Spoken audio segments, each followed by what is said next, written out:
Hello everyone, and welcome to Daily Fix Guide. In today's video, we'll show you how to make a Mail.com account. It's an extremely easy process, so all you have to do is simply open your browser. Then simply search for Mail.com. Now open the first option right over here.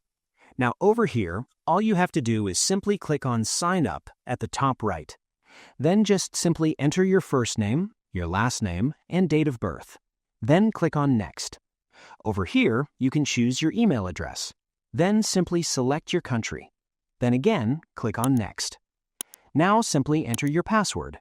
After entering a password, just click on Next. Then just simply enter your phone number. Just click on Next, and you will be good to go. So click on I'm a human and just complete the verification.